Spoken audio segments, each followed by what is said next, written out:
not just the Hebrews, but Mesopotamians, Egyptians, and Greeks all report a flood in primordial times. A Sumerian king list from 2100 BC divides itself into two categories, those kings who ruled before a great flood and those who ruled after it. One of the earliest examples of Sumero-Akkadian Babylonian literature, the Gilgamesh epic, describes a great flood sent as punishment by the gods, with humanity saved only when the pious Utnapishtim. The Mesopotamian Noah builds a ship and saves the animal world thereon. A later Greek counterpart, the story of Deucalion and Phaera, tells of a couple who survived a great flood sent by an angry Zeus, taking refuge atop Mount Parnassus. The Greek Ararat, they supposedly repopulated the earth by heaving stones behind them that sprang into human beings. This 7-foot black diorite stele, discovered at Susa and presently located in the Louvre Museum, contains 282 engraved laws of Babylonian King Hammurabi. The common basis for this law code is the Lex Talionis, the law of the tooth, showing that there was a common Semitic law of retribution in the ancient Near East, which is clearly reflected in the Pentateuch. But if there is serious injury, you are to take life for life, eye for eye, tooth for tooth, hand for hand, foot for foot. The some 20,000 cuneiform clay tablets discovered at the ruins of Nuzi, east of the Tigris River and datable to 1500 BC, reveal institutions, practices, and customs remarkably congruent to those found in Genesis. These tablets include treaties, marriage arrangements, rules regarding inheritance, adoption, and the like. Genesis 23 reports that Abraham buried Sarah in the cave of Machpelah, which he purchased from Ephron the Hittite. 2 Samuel 11 tells of David's adultery with Bathsheba, the wife of Uriah the Hittite. A century ago the Hittites were unknown outside of the Old Testament, and critics claimed that they were a figment of biblical imagination. In 1906, however, archaeologists digging east of Ankara, Turkey, discovered the ruins of Hattusis, the ancient Hittite capital at what is today called Bugaskoy, as well as its vast collection of Hittite historical records, which showed an empire flourishing in the mid-2nd millennium BC. This critical challenge to the Bible was immediately proved worthless. A pattern that would often be repeated in the decades to come. A 7-foot slab engraved with hieroglyphics, also called the Israel stele, boasts of the Egyptian pharaoh's conquest of Libyans and peoples in Palestine, including the Israelites, Israel. His seed is not. This is the earliest reference to Israel in non-biblical sources and demonstrates that, as of 1230 BC, the Hebrews were already living in the Promised Land. In addition to Jericho, places such as Haran, Hazor, Dan, Megiddo, Shechem, Samaria, Shiloh, Gezer, Gibeah, Beth-Shemesh, Beth-Shean, Beersheba, Lachish, and many other urban sites have been excavated, quite apart from such larger and obvious locations as Jerusalem or Babylon.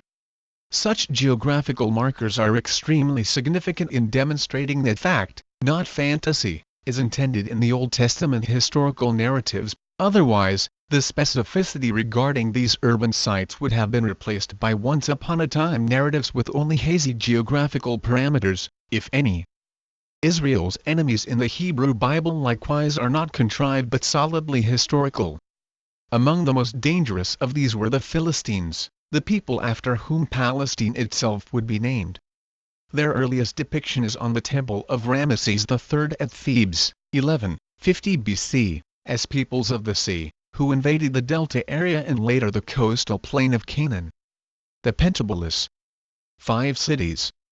They established namely Ashkelon, Ashdod, Gaza, Gath, and Ekron have all been excavated, at least in part, and some remain cities to this day. Such precise urban evidence measures favorably, when compared with the geographical sites claimed in the holy books of other religious systems, which often have no basis whatever in reality. 1 Kings 14 and 2 Chronicles 12 tell of Pharaoh Shushak's conquest of Judah in the 5th year of the reign of King Rehoboam, the brainless son of Solomon, and how Solomon's temple in Jerusalem was robbed of its treasures on that occasion. This victory is also commemorated in hieroglyphic wall carvings on the Temple of Amun at Thebes. 2 Kings 3 reports that Mesha, the king of Moab, rebelled against the king of Israel following the death of Ahab. A 3-foot stone slab, also called the Mesha stele, confirms the revolt by claiming triumph over Ahab's family, 850 BC, and that Israel had perished forever. In 2 Kings 9-10, Jehu is mentioned as king of Israel. That the growing power of Assyria was already encroaching on the northern kings prior to their ultimate conquest in 722 BC is demonstrated by a 6.5-foot black obelisk discovered in the ruins of the palace at Nimrud in 1846. On it, Jehu is shown kneeling before Shalmaneser III and offering tribute to the Assyrian king, the only relief we have to date of a Hebrew monarch.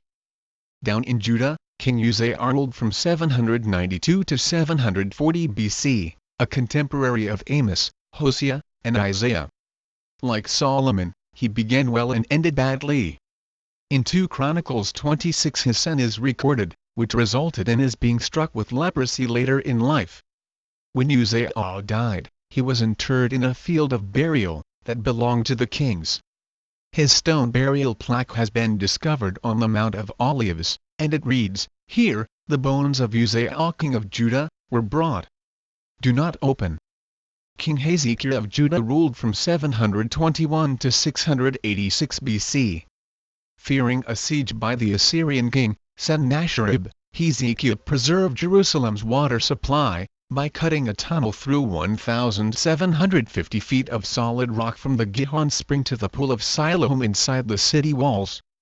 At the Siloam end of the tunnel, an inscription, presently in the Archaeological Museum at Istanbul, Turkey, celebrates this remarkable accomplishment.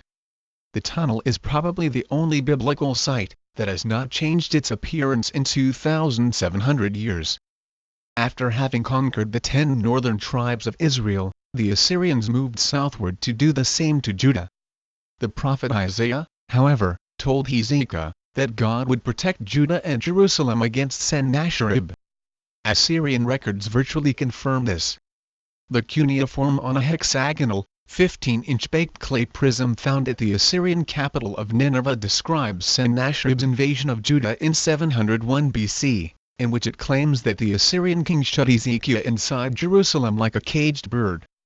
Like the biblical record, however, it does not state that he conquered Jerusalem, which the prism certainly would have done had this been the case. The Assyrians, in fact, bypassed Jerusalem on their way to Egypt, and the city would not fall until the time of Nebuchadnezzar and the Neo-Babylonians in 586 BC. Sennacherib himself returned to Nineveh, where his own sons murdered him.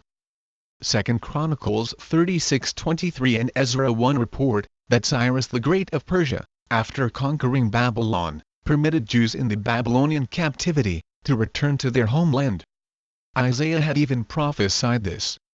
This tolerant policy of the founder of the Persian Empire is borne out by the discovery of a 9-inch clay cylinder found at Babylon from the time of its conquest, 539 BC, which reports Cyrus's victory and his subsequent policy of permitting Babylonian captives to return to their homes and even rebuild their temples.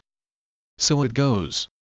This list of correlations between Old Testament texts and the hard evidence of Near Eastern archaeology could easily be tripled in length.